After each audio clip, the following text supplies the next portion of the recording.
शेतकरी मित्रांनो, हे बघू शकता की आपली आज या ठिकाणी तूर गोळा करणे चालू आहे आणि या तुरीचं संपूर्ण नियोजन आपण या चॅनलवर शेअर केलेलं आहे।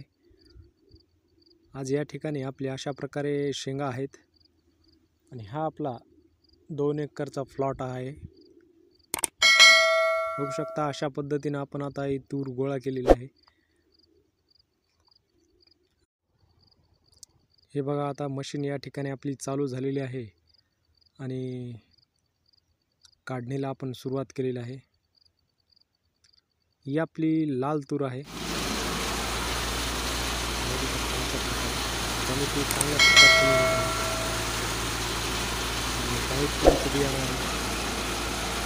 अवकाळीनंतर आपण तळ्यामध्ये असताना आपण याला पाणी दिलं होतं। एक पाणी नियोजन केल्यानंतर परत आपल्याला पाणी द्यायची आवश्यकता पडली आहे आणि याला आपण 3 फवारण्या देखील केलेल्या आहेत। आणि यावर्षी हवामान बदलामुळे तुरीचं उत्पादन हे कमी झालेलं आहे आणि तुरीला जरी भाव भेटत असला तरी त्या ठिकाणी शेतकऱ्याकडे तुरीचं उत्पादन हे खूप कमी प्रमाणात त्या ठिकाणी होत आहे।